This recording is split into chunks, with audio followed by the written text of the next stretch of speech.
The iron gate feels colder than it should on Christmas Eve. I stand here in the freezing rain, my fingers wrapped around the bars like a child pressing her face against a candy store window. Except I'm not looking at something sweet. I'm looking at the place that was supposed to be home, watching the warm golden light spill from every window of the Greenwich estate while my breath fogs in the December air. My hand reaches for the door handle of my Subaru. 10 years old, dented on the passenger side from that time I clipped a mailbox during a snowstorm. But I paid for it? I stammer, reaching for the metal. Every payment. For 5 years. Preston's hand shoots through the bars and snatches the keys before I can close my fingers around them. Paid through the corporate leasing structure using pre-tax bonuses. His voice is flat, businesslike, the same tone he uses when firing employees. Technically, you signed over the title to the holding company 3 years ago for tax efficiency. Remember? You no longer work for us. You don't get the perks. He turns his back.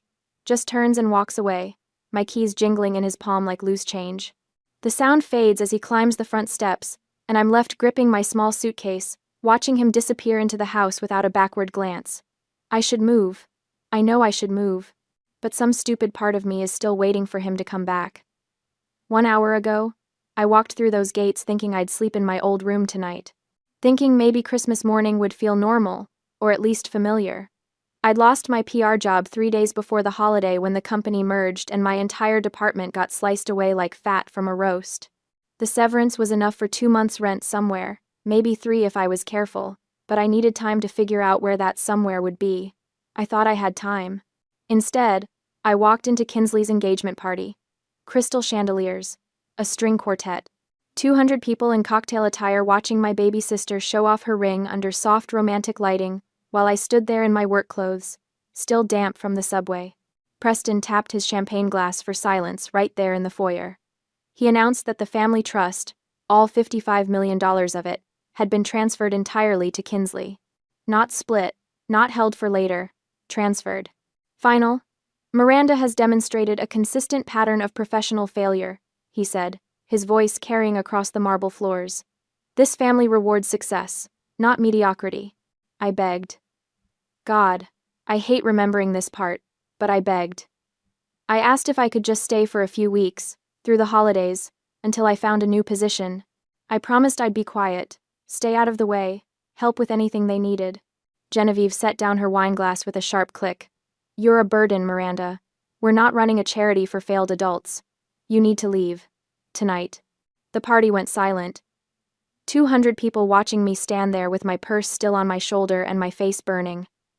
I left through the side door, grabbed the suitcase I'd packed that morning, the one I thought I'd unpack into my childhood dresser. Then, I walked to the front gate like an obedient daughter, because some habits break hard. That's where I am now, shivering. My wool coat soaking through at the shoulders where the rain finds every weak seam. The cold creeps down my spine in slow rivulets. I realized something then, standing at this gate in the dark. This is my fatal flaw, this moment right here. I'm still waiting for them to turn back. 5 minutes pass, maybe 10. I lose track because my phone battery dies in my pocket, killed by the cold. The house lights turn off one by one. First the ballroom, then the dining room, then the upstairs bedrooms, winking out like stars at dawn. My mother's room goes dark last.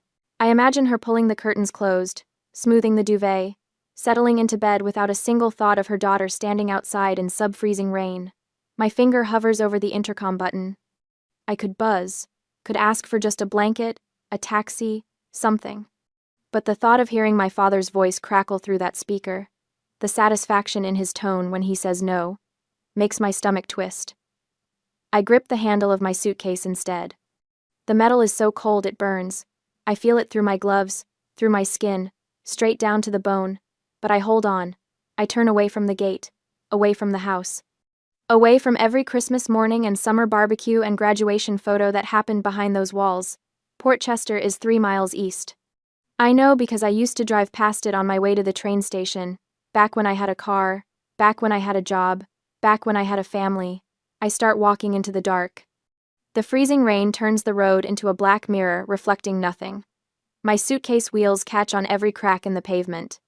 Behind me, the estate disappears around a bend in the road, and I don't look back. Not once, because if I look back now, I might stand at that gate forever, waiting for someone who will never come. Portchester sits 3 miles from Greenwich, but the distance feels like crossing into another country. My feet have gone numb somewhere around mile 2. The freezing rain needles my face, and every step sends a jolt of pain through my ankles where my flats have rubbed the skin raw. The suitcase wheels keep jamming on chunks of ice, forcing me to drag it like I'm hauling a corpse. I pass a Motel 6 just after midnight. The neon sign flickers red and white, promising vacancy, and I think maybe this is where my luck turns. I still have the emergency credit card tucked in my wallet. The one Preston gave me years ago for true emergencies only. Getting locked out of your family home on Christmas Eve in sub-freezing temperatures seems to qualify. The night clerk looks half asleep behind bulletproof glass. He slides the card reader through the slot without making eye contact, and I watch the machine process for what feels like an hour. Then it beeps. Declined. Try again? My voice cracks. He swipes it twice more. Same result. Says here the card was reported stolen. He peers at his screen, then at me, his expression shifting to suspicion. About 20 minutes ago. 20 minutes. That would have been right after Preston took my car keys. Right after he walked back into the house and closed the door. My father called in a fraud report while I was walking in the rain. I leave without another word. What would I say? The clerk is already reaching for his phone, probably deciding whether to call the police about the soggy woman trying to use a stolen credit card. The bus stop on the edge of town offers the only shelter I can find. 3 walls of scratched plexiglass and a metal bench. I collapse onto it and feel the cold seep through my wet coat into my bones. My teeth chatter so hard I taste blood where I've bitten my cheek. That's when I hear the whimpering. A dog, maybe 40 pounds, tied to the post with a length of frayed rope. Its fur is matted and soaked through, and it's shaking worse than I am. Someone abandoned it here, just tied it up and left, the same way my family left me at the gate. I dig through my purse and find half a stale sandwich from 2 days ago. Turkey and Swiss on wheat bread, wrapped in wax paper. I crouch down and break off pieces, holding them out. The dog takes them gently, its tail giving a single grateful thump against the concrete. We match, I whisper, both of us thrown away on Christmas Eve. I share the entire sandwich, bite for bite. The dog presses against my leg when we finish, and I wrap my arm around it, stealing what little warmth we can give each other. That's when I notice the woman. She's sitting at the far end of the bench, tucked into the shadows. I didn't see her before, but now I can make out her shape. Elderly, maybe 70, wearing a thin house dress and wet bedroom slippers that have no business being outside. Her gray hair hangs in strings around her face. Cold night, she says. Her voice rattles like loose change in a tin can. The worst. I pull my coat tighter, but it's useless. The wool is completely soaked. Nice coat. She's shivering violently. Warm? It was warm. 3 hours ago, it was warm. I look at her slippers, at the house dress clinging to her thin frame, at the way her lips have gone blue at the edges. I stand up and shrug off the coat. It's the only thing of value I have left, the only barrier between me and hypothermia. Here. I drape it over her shoulders. She stares at me like I've just handed her $1 million. You'll freeze. You'll freeze faster. I sit back down in just my blouse and slacks, and the cold hits like a physical blow. The wind cuts through the wet fabric, and I start shaking so hard my vision blurs. But watching the old woman pull my coat tight around herself, seeing some color return to her face, makes the cold feel a little less like dying. 10 minutes pass, maybe 15. I'm starting to drift into that dangerous, sleepy feeling when headlights cut through the rain. Black SUVs, 3 of them, moving in formation like a presidential motorcade. They pull up to the bus stop with military precision, and a man in a dark suit steps out holding an umbrella. Miss Morris? His voice is Irish, clipped. I'm Declan O'Connor. Miss Vance would like a word. The elderly woman stands up. She's not shaking anymore. She removes my coat, and underneath she's wearing a perfectly dry cashmere sweater. The wet slippers are gone, replaced by leather boots that appeared from nowhere. Adelaide Vance.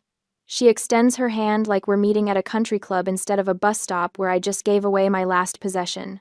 You passed. No. My brain can't process what's happening. Passed what? The test. She gestures to Declan, who who escorts me toward the middle SUV. I have a talent for finding people who choose freezing over watching someone else suffer. She pauses at the door of the SUV, glancing toward the empty road leading back to Greenwich. My security team has been tracking your father's movements all night. We knew he'd kicked you out. I wanted to see if you'd break or if you'd survive. Sitting on that bench was uncomfortable, but necessary to see your true character close up. The car's heated interior feels like stepping into heaven. Someone wraps a blanket around my shoulders, and Adelaide settles across from me, now looking every inch the billionaire she apparently is. Declan hands me a folder. Your credit report, Miss Morris. I open it with shaking hands and find my signature on a loan guarantee. $500,000 to Morris Holdings, LLC. The date is 3 days ago. I never signed this. No, Adelaide says. Your father forged it. He needed a personal guarantor for a commercial loan that was already underwater. He used you as the fall guy before he kicked you out. The words hit like individual punches, not just disinherited, criminally liable. My father didn't just abandon me. He weaponized my existence. Something shifts inside my chest, not sadness. Clarity, cold and sharp as the December wind. You're not just homeless, Adelaide continues. You're facing $500,000 in fraudulent debt that could follow you for decades. Preston Morris isn't mean, dear. He's a criminal who monetized his daughter. She leans forward. I'm offering you $215,000 a year to train under me. 9 months of hell. But at the end, you'll have the skills and resources to survive what he did to you. I should feel desperate, grateful, overwhelmed. Instead, I feel strategic. I need power. I need money. Not to escape what Preston did, but to weaponize it right back at him. When do I start? Adelaide smiles. Right now. The first boardroom humiliation happens in February. I'm standing at the head of a marble conference table in downtown Manhattan, presenting Adelaide's proposal for mixed-income housing in South Bronx, when a developer in a gray suit cuts me off mid-sentence. Who did you say you were again? My throat closes. 6 months ago, I could command a room. Now I'm stumbling over basic introductions, my hands shaking as I grip the presentation remote. Miranda Morris, Executive Director of... Right, the trust fund kid. He leans back in his chair, arms crossed. Adelaide, with all due respect, this is a waste of our time. Send someone who actually knows construction. Adelaide doesn't defend me. She simply nods toward the door, and I gather my materials with burning cheeks while 12 people watch me leave like I'm a child being dismissed from the adult table. In the elevator going down, she finally speaks. How did that feel? Humiliating. Good. She presses the lobby button. Now you know what's at stake when you walk into the next one unprepared. The next morning, she hands me a stack of textbooks on forensic accounting and construction management. The pile reaches my chin. You have 3 months to master the basics, she says. After that, you'll shadow Declan on site inspections. I spend March through May drowning in load-bearing calculations and zoning ordinances. My apartment becomes a cave of highlighted pages and cold coffee. I learned to read blueprints in the dim light of 4 a.m. because that's the only quiet hour before Adelaide's car arrives at 6. The site inspections are worse.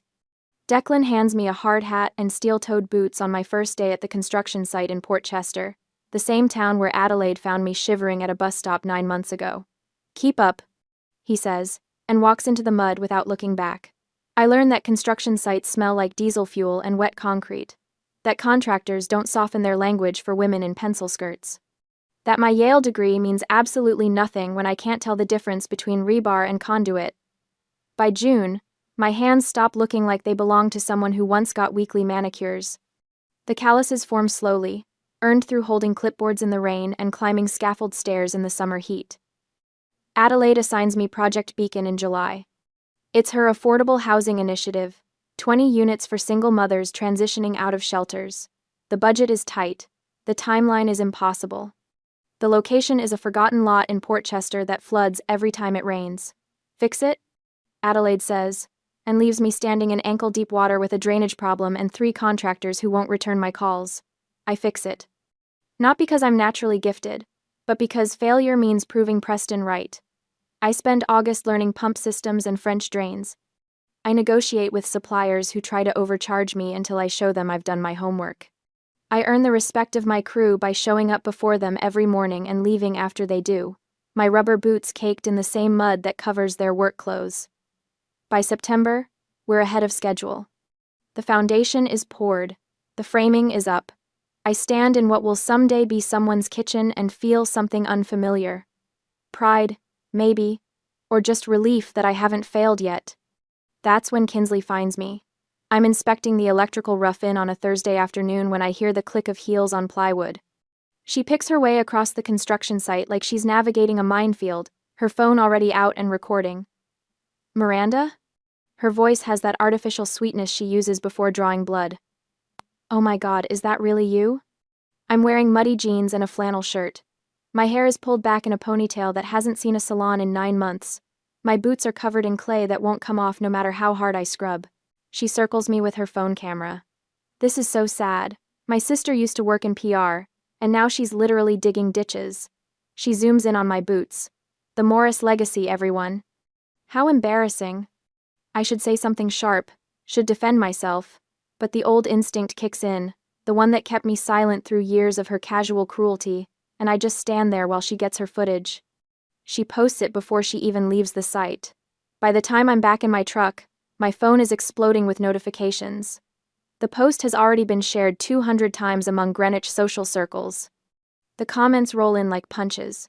She really fell from grace. Imagine losing everything and ending up here. This is what happens when you disappoint your family. I sit in the truck with mud tracked across the floor mats and feel the shame creep up my neck like a rash. This is exactly what Preston predicted, that I'd fail, that I'd embarrass the family name. That I was always meant to be discarded. My phone rings. Adelaide. I saw the post, she says. I'm sorry. I'll figure out how to... Come to my office. Now. I drive to Manhattan expecting to be fired. Instead, Adelaide is sitting at her desk with Declan, both of them studying Kinsley's Instagram on a laptop screen. This is actually perfect, Adelaide says. I must look confused because Declan smirks. You're a PR executive, Miranda. So do PR. They're right. I spent 5 years crafting narratives for corporate clients. I know how to spin a story. More importantly, I know exactly how to make Kinsley look like the villain she actually is.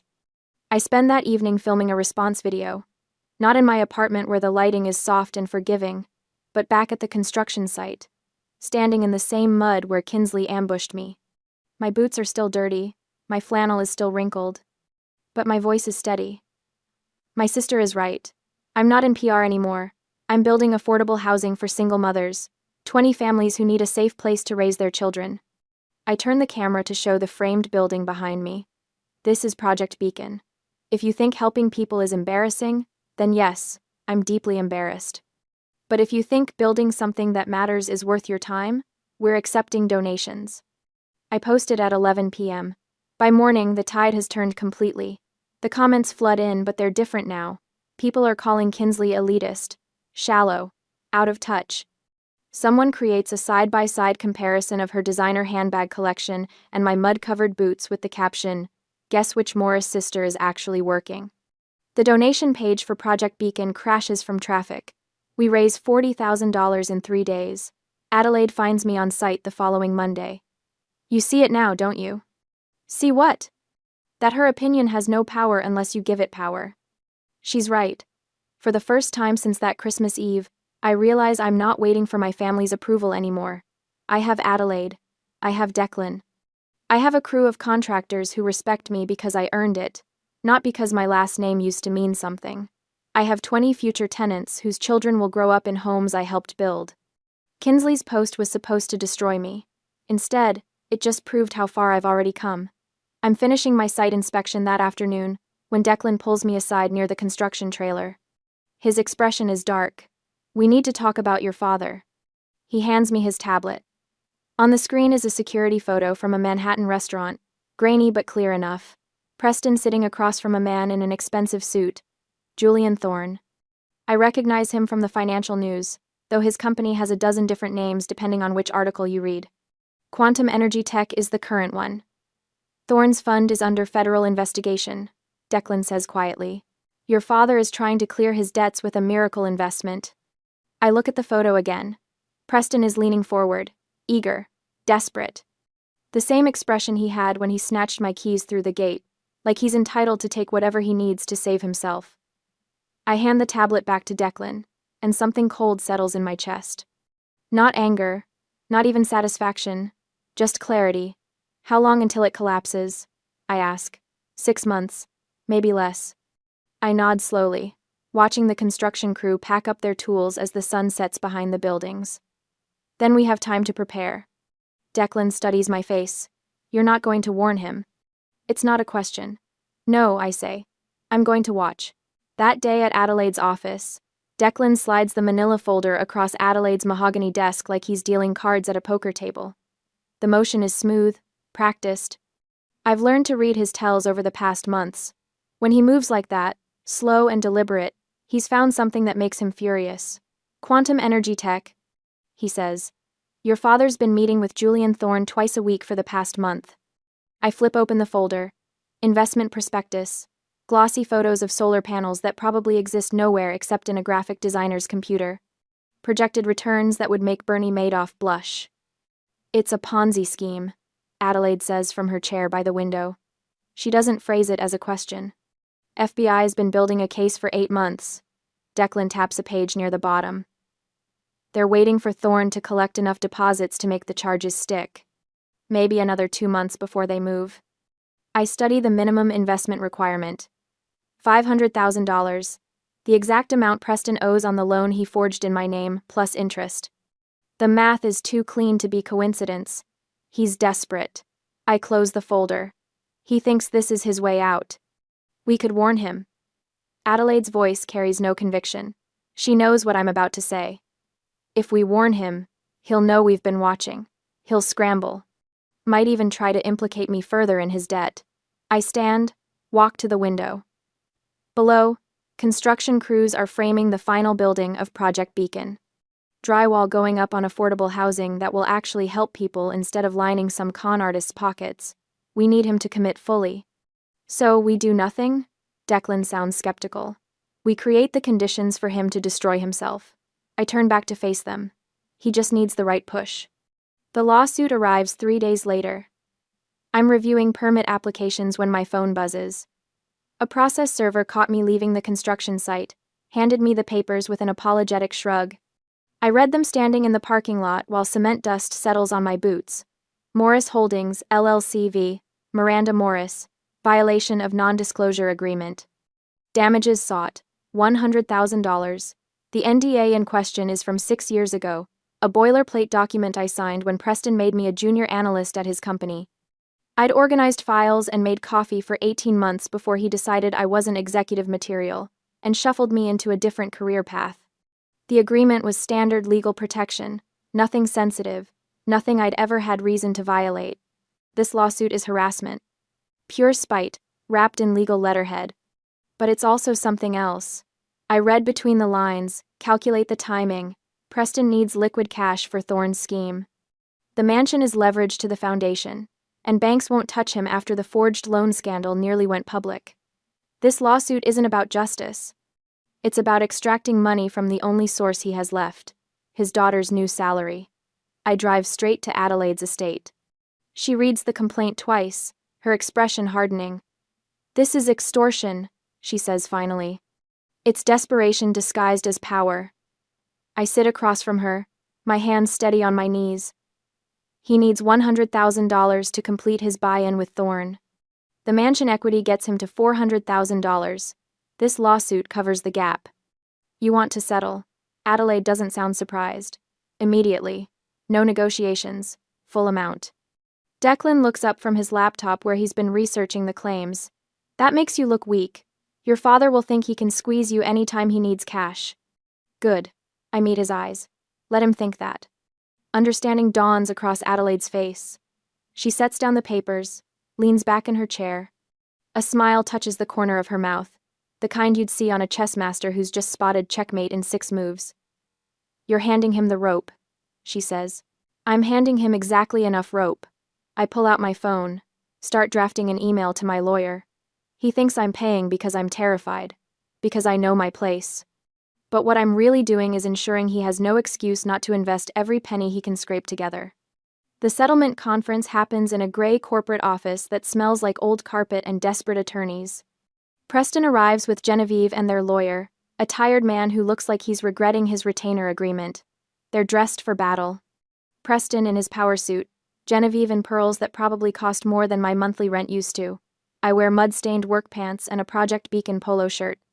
Came straight from the construction site without changing. The contrast is deliberate. Preston's lawyer starts with the usual posturing. Violation of trust, damage to company reputation, the sanctity of binding agreements. I let him talk for exactly 4 minutes before I interrupt. We'll pay the full amount. Today. The room goes silent. Preston's lawyer blinks twice, like he's misheard. You're not going to negotiate? Preston sounds almost disappointed. He'd been gearing up for a fight, probably had a whole speech prepared about family loyalty and respect. No point. I sign the settlement agreement without reading it. My own lawyer shifts uncomfortably beside me, but he's been briefed. He knows this is strategy, not surrender. Transfer the funds this afternoon. I stand to leave. Genevieve is staring at me with something between confusion and contempt. She'd expected tears, maybe begging. Instead, I'm checking my phone for messages from the site foreman. Smart choice, Miranda. Preston's voice follows me to the door. Maybe you're finally learning how the world works. I pause, turn back, let myself look directly at him for the first time since we sat down. My expression is calm, neutral.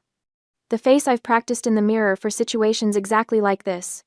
Sometimes the best move is no move at all, I say. His brow furrows slightly. He doesn't understand. That's fine. He will. Back in my car, I sit in the parking garage for a full minute before starting the engine. My hands aren't shaking. My breathing is steady. 10 months ago, I would have been crying right now, devastated by their contempt, crushed by this public humiliation. Instead, I feel nothing but cold clarity. I text Declan. It's done. Money transfers in 3 hours. His response comes immediately. Thorne's office confirmed Preston has an appointment tomorrow morning. Wire transfer scheduled for tomorrow afternoon. I allow myself a small smile. The pieces are moving exactly as predicted. Preston gets his settlement money by dinner. Combines it with the high-interest hard money loan he took against the mansion last week, the one with the immediate foreclosure clause buried in Section 14 of the contract. Declan found that detail yesterday, highlighted it in yellow. By tomorrow night, Preston will have dumped everything into Julian Thorne's investment fund. Everything. The house, the settlement, probably Genevieve's jewelry, if he can liquidate it fast enough, and in about 8 weeks, the FBI will freeze every asset Thorne controls. I pull out of the parking garage into afternoon traffic. My phone buzzes with a text from Kinsley, posted to her Instagram story 10 minutes ago. Sister paid up without a fight. Guess she finally knows her place. Some people are born leaders, others are born followers. Family hierarchy. Know your worth. The post already has 3,000 likes.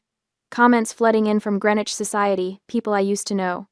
They think they're watching my humiliation. They have no idea they're watching me hand my father the shovel he'll use to bury himself. I just handed them the shovel. All of them. And they're so eager to start digging they can't see the ground crumbling beneath their feet. The trap is armed. Now I just wait for it to spring. The call comes on a Tuesday morning in late November, a month after I handed Preston that settlement check. I'm reviewing architectural plans for Project Beacon's second phase when my assistant knocks. Miss Morris, your family is in the lobby. They don't have an appointment. I glance at Declan, who's leaning against my office doorframe. His expression doesn't change, but I catch the slight lift of his eyebrow. We both know what this means. The FBI raided quantum energy tech this morning, he says quietly. Confirmed Ponzi scheme. Assets frozen. There it is, the trap, sprung exactly as predicted. Send them up, I tell my assistant. I don't stand when they enter. That's the first thing Preston notices. I can see it register on his face, the shock that I'm not jumping to greet him, not offering coffee, not smoothing over the awkwardness with nervous chatter like I used to. They look terrible. Preston's shirt is wrinkled, missing a button at the collar. Genevieve's makeup is smeared under her eyes. Kinsley's hair, usually flat-ironed to perfection, hangs limp and unwashed. Miranda. Preston's voice cracks on my name. We need to talk. Family business. I gesture to the chairs across from my desk. They sit. I wait. There's been a misunderstanding with an investment, Preston starts. His hands shake as he grips the armrests. A temporary liquidity issue. The hard money loan on the house has an acceleration clause, and we need bridge financing. $3,500,000. Just for 30 days until we can restructure. I let the silence stretch. 5 seconds. 10. Preston's jaw tightens. We're family, Genevieve adds. Her voice is thin, reedy. You have resources now. Adelaide Vance's resources. Surely the foundation can. The Vance Foundation, I interrupt, is a charitable organization with a fiduciary duty to serve its mission. I cannot authorize personal loans to family members using donor funds. Don't give me that corporate double talk, Preston snaps. Some of his old authority surfaces, that edge in his voice that used to make me flinch. You're the incoming CEO. You have discretion. You could help us if you wanted to. Could I? I lean back in my chair. Walk me through the math, Dad. You took the $100,000 from our settlement and invested it with Julian Thorne. You also took out a hard money loan against the Greenwich house. What was the interest rate on that loan? His face goes pale. 18%, I continue, with an immediate foreclosure clause upon default. You put everything into quantum energy tech. And now the FBI has frozen those assets because Thorne was running a Ponzi scheme. How much of the house payment did you miss? We can fix this, Genevieve whispers. We just need time. You thought I settled that lawsuit because I was weak. I keep my voice level, almost gentle. You thought I paid you that money because I was terrified of you. Because I knew my place. Kinsley's head snaps up. You did know your place. You paid up like... I gave you exactly enough rope to hang yourselves. The words come out flat, factual. I knew you needed liquid cash for Thorne's scheme. The minimum buy-in was $100,000. You'd already leveraged everything else. I didn't push you off the cliff, Dad. I just stepped out of the way while you ran toward it. Preston surges to his feet. You set us up. You knew it was a scam. I suspected it was a scam. You're the one who did zero due diligence. You're the one who signed mortgage documents with predatory terms. You made every choice here. This is extortion, Preston shouts. You manipulated us into... Into what? Making a bad investment? Taking out a risky loan? I didn't forge your signature on anything. The last word lands with weight. We both know what I'm referencing. I didn't commit fraud. I just gave you money and watched you destroy yourselves with it. Genevieve is crying now, mascara streaming down her cheeks. Please, we'll lose everything. The house is all we have. You have each other, I say. Isn't that what you told me? Family helps family? Kinsley pulls out her phone, hands trembling. Her eyes are darting around the room, manic. She looks like a trapped animal trying to find a way out, thinking if she can just control the narrative before the FBI press release hits the evening news, she can save herself. I'm going live right now. She threatens, her thumb hovering over the app. I'm telling everyone what you're doing. Everyone will know you let your own family become homeless. Go ahead. I nod toward her phone. She fumbles with the screen, props it against a stack of files. The red light blinks on. Hey guys, so I'm here in my sister's office. Kinsley starts, her voice shaking. She's the new CEO of this huge foundation, and she's refusing to help our family even though we're about to lose our house. She has millions of dollars and she won't. Declan steps forward and places a manila folder on my desk. I open it, though I already know what's inside. Screenshots. Dozens of them. Kinsley's old Instagram posts about me. The construction site photo. Comments calling me pathetic, a failure, an embarrassment to the Morris name. And behind those, more screenshots. Direct messages from Kinsley to her friends, laughing about how they'd bled Miranda dry with the lawsuit. How stupid I'd been to pay up so easily. Your followers might be interested in some context. I say quietly. About how you spent the last year mocking me online. About how that settlement you celebrated was intended to fund a Ponzi scheme. Kinsley's face goes white. She grabs for her phone, but the damage is done. The live stream is already filling with comments. I can see them scrolling past on her screen before she kills the feed. Preston tries one last time. He doesn't shout now. His voice is small, broken. You're my daughter. I was your daughter. I correct. Christmas Eve, Outside the gate. That's when I stopped. We made mistakes, Genevieve whispers. Parents make mistakes. You didn't make a mistake. You made a choice. You chose Kinsley. You chose the money. You chose to lock me out in freezing rain after forging my name on a loan document. Those weren't mistakes. Those were decisions. The silence that follows is thick and heavy. Preston's shoulders sag. All that arrogance, that absolute certainty that he was entitled to my help, crumbles into something pathetic and desperate. The foreclosure proceedings start in 72 hours, Declan says from the doorway. You should consult with a bankruptcy attorney. They leave without another word. Preston can't even look at me. Genevieve stumbles, and Kinsley has to steady her. Through my office window, I watch them cross the parking lot to a dented sedan, nothing like the Mercedes they used to drive. Within hours, Kinsley's Instagram explodes. Not with sympathy. With rage. People dig up every cruel post she ever made about me. Screenshots of the settlement celebration circulate with hashtags about karma and schadenfreude. By evening, Greenwich society groups are buzzing. The Morris family isn't just broke. They're pariahs. The house forecloses within a week. I don't attend the auction. Declan sends me a photo, though. The estate I grew up in, empty and dark, with a bank seizure notice on the door. They scatter after that. Different cheap apartments in different towns. Kinsley moves in with a friend from college. Preston and Genevieve rent a one-bedroom in Stamford, sleeping on a pull-out sofa because they can't afford furniture. I feel nothing when I hear these details. Not satisfaction, not guilt. Just a vast, clean emptiness where my family used to live inside my chest. The ballroom doors of the new Vance Foundation headquarters slide open with a whisper, revealing 200 guests in evening wear. Project Beacon's grand opening. Christmas Eve. Exactly 1 year since I stood outside those iron gates with nothing but a suitcase and frozen fingers. I smooth the charcoal silk of my dress, feeling the weight of Adelaide's emerald pendant at my throat. It belonged to her mother. She clasped it around my neck an hour ago without ceremony, just a brief squeeze of my shoulder that said more than words could. You've done something remarkable here, she says now, standing beside me as we survey the crowd. 76 years old and sharper than anyone half her age. 40 families housed, employment programs running, and you managed it under budget.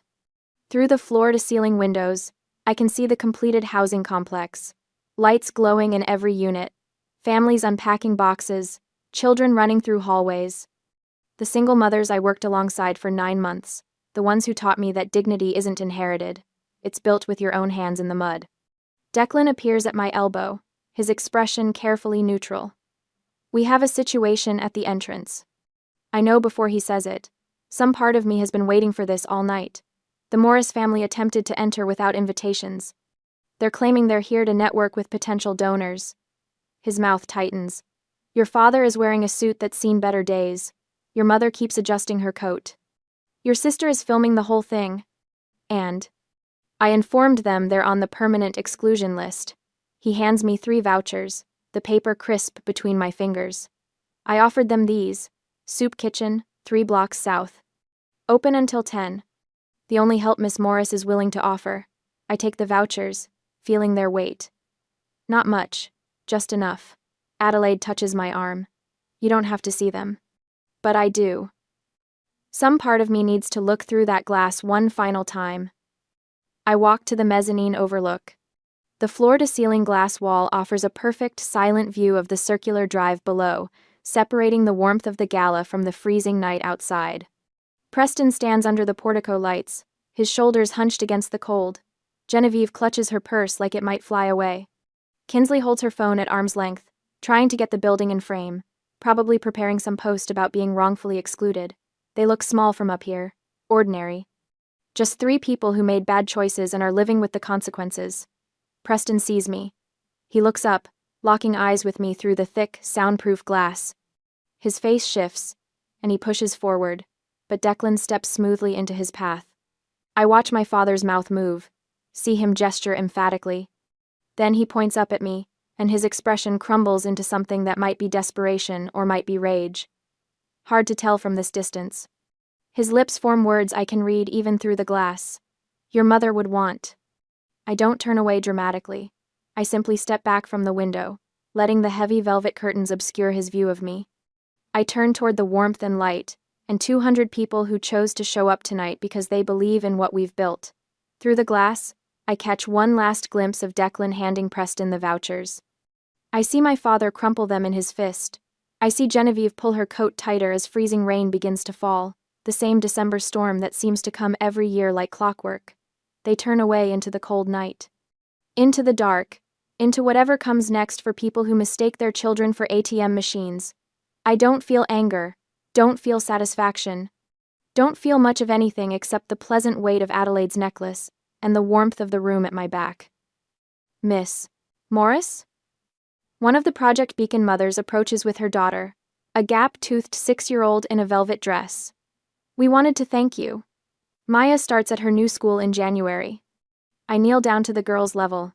This child who will grow up in a warm home because 40 people decided to build something better. You're going to do amazing things. Later, after the speeches and champagne toasts, I stand alone on the balcony with my glass. The housing complex spreads below, every window glowing gold against the December dark. Families visible in snapshots through curtains. A woman stirring something on a stove. A man lifting a toddler overhead. Teenagers sprawled on a couch watching television. They took my keys. I built an empire. They wanted me frozen out. I learned to generate my own warmth. The glass in my hand catches the light. I raise it toward the complex, toward Adelaide inside discussing expansion plans, toward every single person who showed up tonight. Toward myself, standing here on solid ground I built with my own bleeding hands.